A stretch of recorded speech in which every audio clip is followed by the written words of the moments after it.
everybody, welcome to Stamping with Melva. I'm Melva Peters and I'm an independent Stampin' Up! Demonstrator in British Columbia, Canada. And you can find me online at stampingwithmelva.com. Today it's Saturday and I always jump on at 11 o'clock Pacific on Saturday morning. And today I'm going to show you a watercoloring technique. I'm going to use re-inkers and our great watercolor paper to create a background, and then I'm going to die cut that. Which reminds me, my Stampin' Cut and Emboss machine is over to the side. So I'm going to have to move over and cut that. I'm going to have to grab it in just a minute because I forgot that I needed it over here. All right, I can do that. All right, so this is a great technique to create some backgrounds. And I'm using the Hues of Happiness or the Happiness Abounds stamp set. This is a great stamp set. It doesn't come with stamps that you can use to color the inside of the flowers or the leaves. And so you can either use your Stampin' Blends, you can use your water painters and do some coloring with water painters or your blender pen. But this is a really fun way to create a background on watercolor paper and then cut your die cuts out of it. So I was reminded about this technique. We as demonstrators participated in an event last Saturday called Creativity Now, and one of the demonstrators showed this technique with a different stamp set, and I thought, gosh, that's fun. I decided I was going to use it. All right, so let me switch over to my desktop and we'll get started. Hello. All right, so I have got a couple of pieces. I've taken a piece of watercolor paper that I think is 7 inches. It doesn't really matter for this. It's 7 inches by 5 inches, 5 by 7. I've cut it in half. So I'm going to do 1/2 in Evening Evergreen and 1/2 in Polished Pink. So what you need is a piece of watercolor paper, your ink pad, a re-inker. So I've got both my re-inkers, and then your water painters, and I've got them full of water. I also have, you can use a spritzer. I just happen to have a bottle of water. You can see this is well used when I have done mixed media. I get very painted, inky hands. So this is my just water in here that I'm using. I like to have my watercolor paper quite wet when I'm doing this. Hello, Jocelyn. All right, so I'm going to do the pink first. So one trick about this is make sure you have all of your other paper kind of away. If you're like me, you kind of splatter. So I'm just going to open up the lid of my ink pad, and I'm just going to put, you don't need much, so don't kind of go overboard. I'm just going to put a drop, maybe a little bit more, into the lid. And now I'm going to take my water painter. Now I find if I loosen this off just a little bit, it's a little easier to squeeze.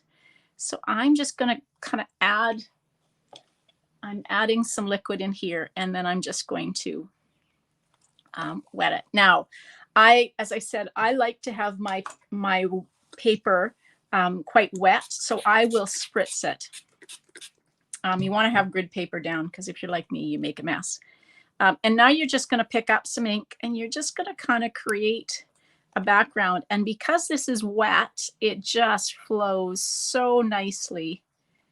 And you can, it doesn't have to be exact. You can just kind of go and you can add in some spots that are a little darker than the rest and just kind of let the water do its magic.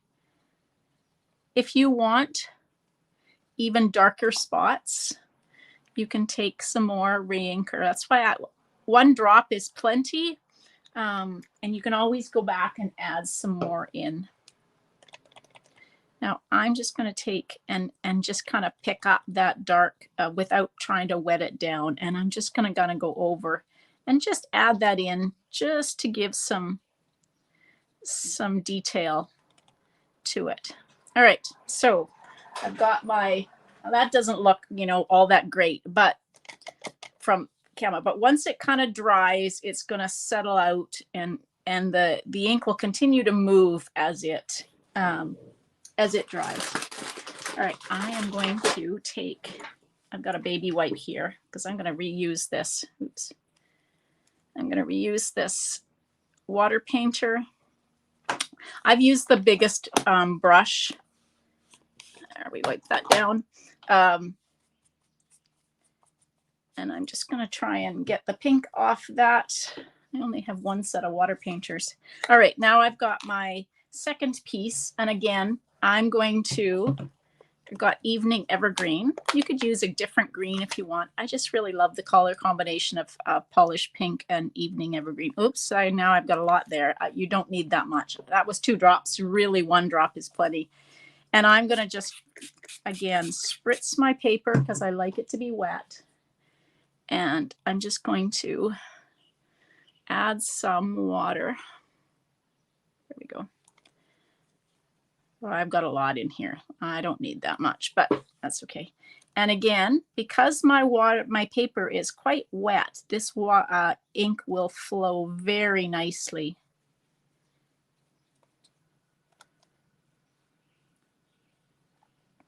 And I will have more than enough here. So save your pieces when you're done, because you will have lots left over that you can, or else cut a whole bunch of pieces as you're going.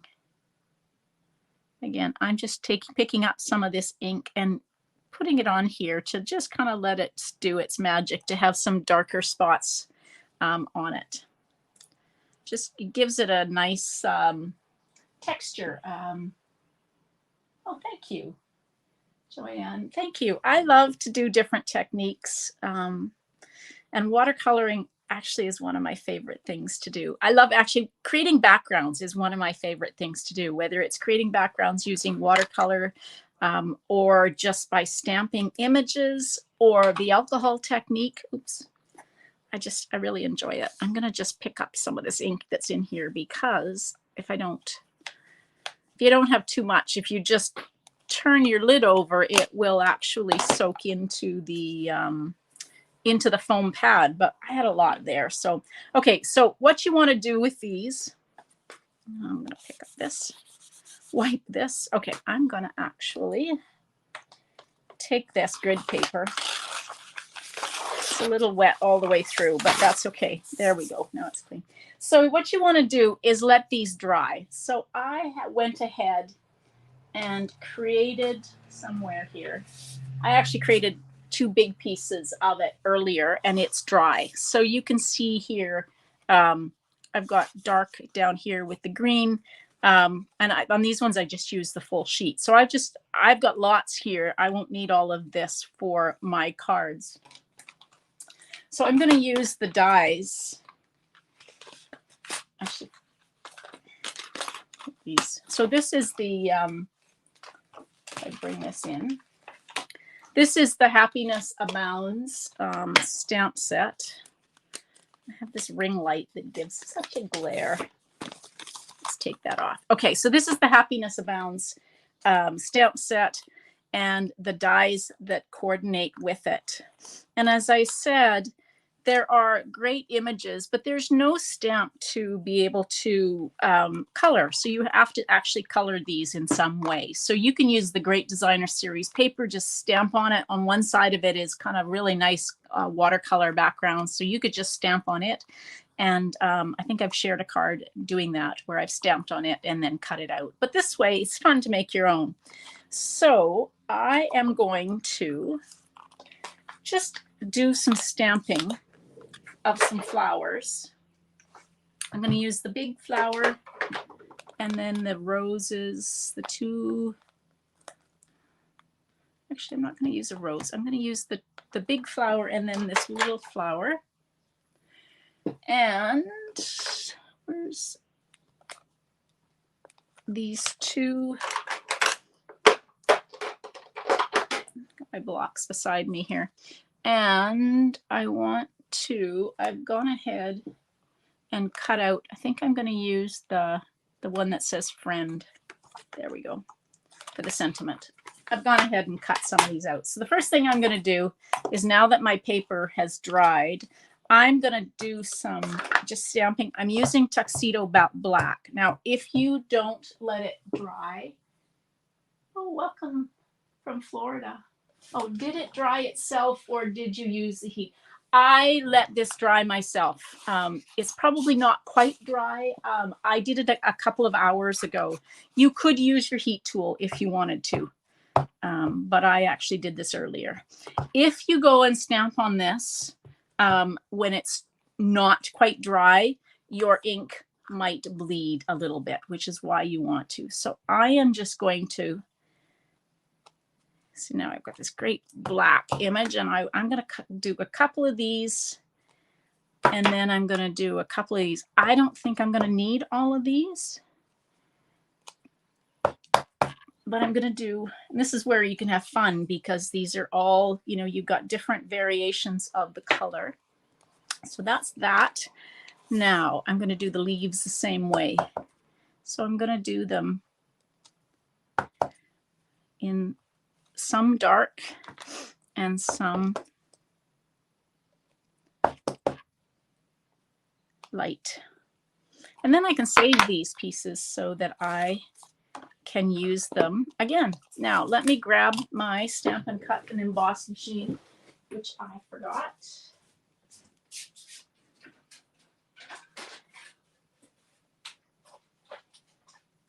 And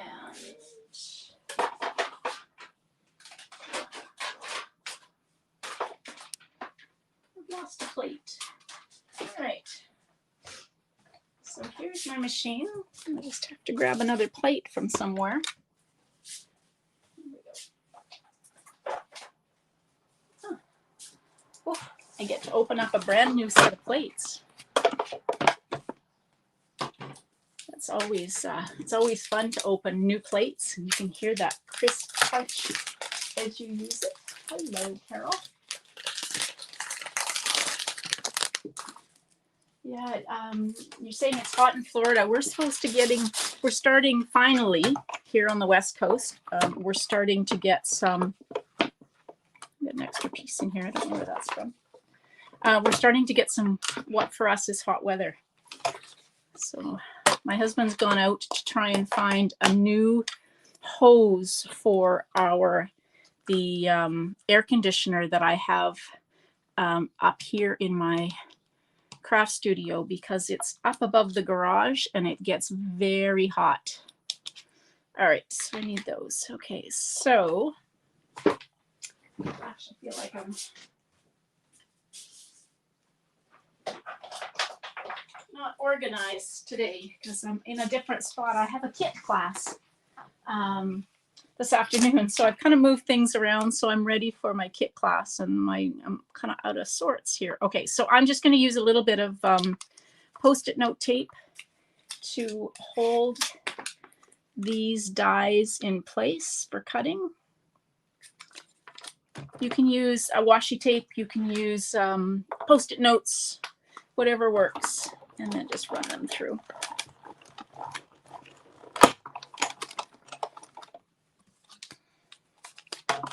And even though the watercolor paper is quite thick, these dies cut out so beautifully. Just, isn't that pretty? Just variations in color. All right, and this one, save those. Push this through again. All right, we're going to cut these ones out. I don't know how many of these I'm actually going to use on my card, but I might as well cut them out, because sure as anything, when I go to put my card together, I'm going to think, oh, I could have done with another flower. All right, so then that can run through.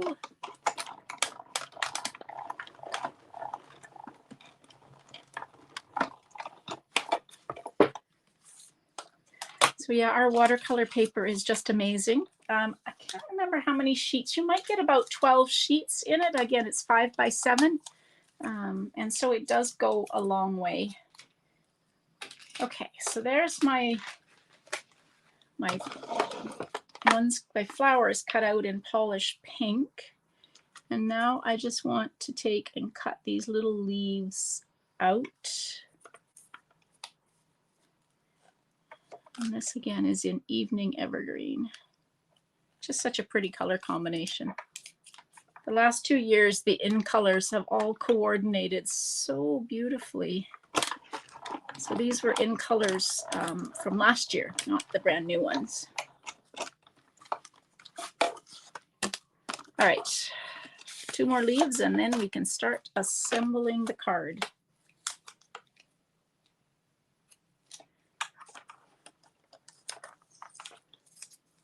Could have had these done ahead of time, but you know, sometimes it doesn't take very long to cut them out. All right.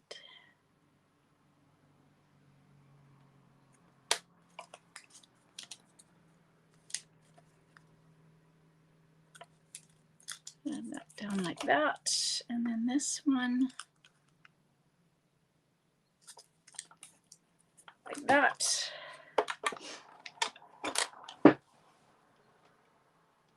How often do I have to change new plates? You know, probably not as often as I should. I only really change them when they really start to get warped. And I probably didn't need to change them this time around, except I don't know where that other plate went to. When they start to really get a little bit warped, and I use mine a lot.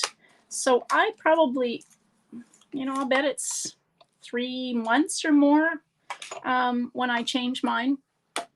It just, yeah, sometimes it just gets so ratty that you want to change it and put some new ones in. It really is up to you, but they last quite a while. All right, so I went ahead and did some cutting ahead. So I've got a piece of polished pink cardstock that I've cut 4 1/4 by 11, and I'm going to score it at 5 1/2. There we go. And as always, fold into the mountain or the raised score line and just give it a good burnish with your bone folder. Just gives you a nice crease. Then I've got a piece of evening evergreen cardstock that is cut 4 inches by 5 1/4. So we can just hear this down. Oh, maybe. I think this is my my ink from my, oh, there we go, from my filming station on the other side that I couldn't get going the other night. So now I've got it going. Sometimes you just have to squeeze it really hard until that clog. I think I said on a previous video, I left the lid off of my liquid glue overnight, and that is just, it causes a clog to build. Okay, now there is a die that I didn't show you in this Happiness Abounds that is this great kind of, I don't know, it's not a garland. It's kind of like a garland, but when you cut it out, it cuts this great background.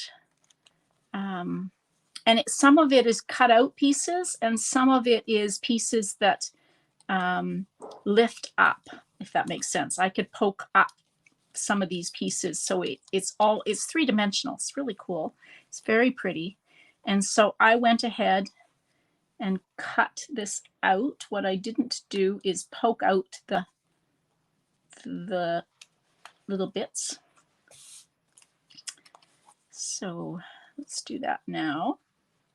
I just thought it would be pretty to have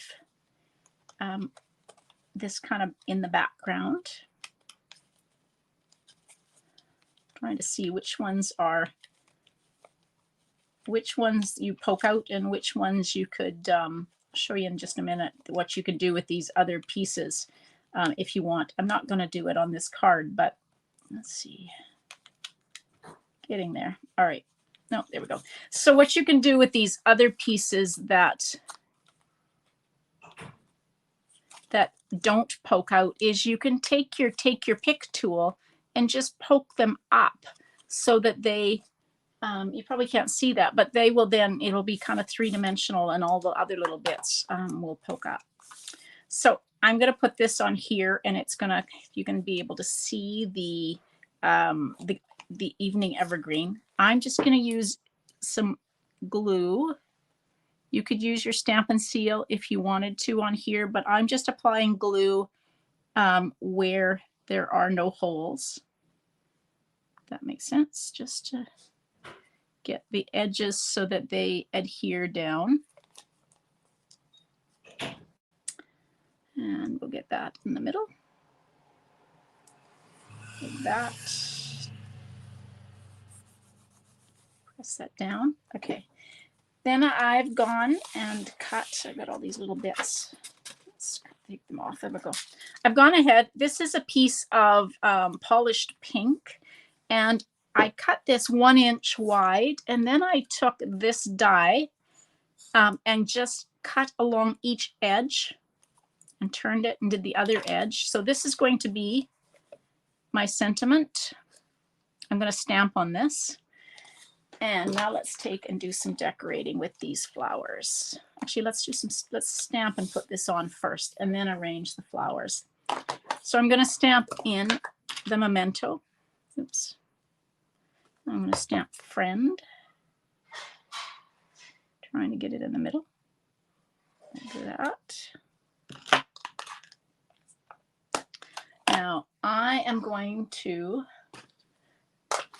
use my Stampin' seal on the back of this, only because I want this to lay flat, and I don't know, I seem to be able to control the Stampin' seal flat. So we're just going to take and put this across. This piece was 1 inch by 3 3/4, so it'll go across the front of the card. All right, so then we can just take, again, as I said, I'm not sure how many of these flowers I'm actually going to use, but let's start with one. Start with one of the big ones. We'll put it here. What I don't want to do is cover up all of this really pretty background image.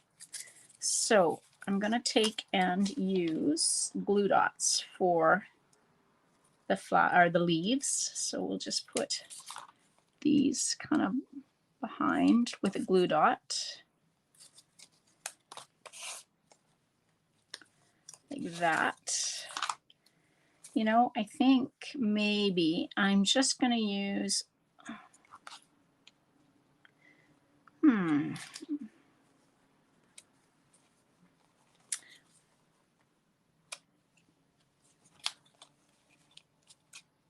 debating. I think I'm going to use the 2 big flowers and put them top and bottom. And then I will save and use the smaller flowers. Let's use some black ones. I'll use the smaller flowers on another card. It's always better to have more cut out than not enough. So we'll just put kind of top and bottom like that. And again, using your glue dots.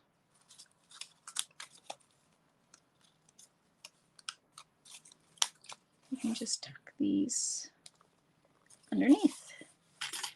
All right, now, let's see. Oh, I almost did that again, leaving the lid off on my liquid glue. All right, so what else should we put on the front? I have 2 options here. I grabbed these are the Opal in color for the new in colors. These just came out in the new annual catalog. So these match the in colors, this polished pink. I've used up all of the Evening Evergreen. That's Fresh Freesia and Pale Papaya and polished pink. What are my other 2? I'm missing a color. Anyway, I don't have any of the Evening Evergreen. The other one I have, which is kind of pretty, is these are the glossy dots. So I'm just going to take one off. Is that too bright? You know what? I think I really like this bright color. So I'm going to use these. Those other ones are quite pale, but I quite like these are Melon Mambo. So this is Gorgeous Grape, Melon Mambo, Daffodil Delight, and Pool Party. But, you know, it coordinates really pretty with the polished pink. Somewhere I have one more, oops. And I'm just going to take and stamp this little flower here in the corner for the inside of my card. I could have used some of those ones I cut out, but I'll just take and stamp this on the inside. I often don't put sentiments on the inside of my cards. I just try and finish it with designer series paper or with a stamped image like this, and then I write a note. I don't know. Gosh, that's a pretty card, I have to say. I'm really happy with how that turned out. Yeah, hang on for just a second. My husband's just walked up and he's going to fix my air conditioner. So as I finish, hopefully he won't make too much noise as he fixes this. How long are you going to be? Just a few minutes. Okay. So, all right, everybody. I'm so glad you joined me today. I hope you enjoy the card, and I hope you'll try the watercolor technique. I will be back live at 12 noon tomorrow with another card for you. It'll be a sneak peek from the upcoming mini catalog and celebration. So I hope you'll join me then. Again, if you've come in through YouTube, don't forget to subscribe to my YouTube channel. Thanks everybody for joining me. Happy stamping. Bye.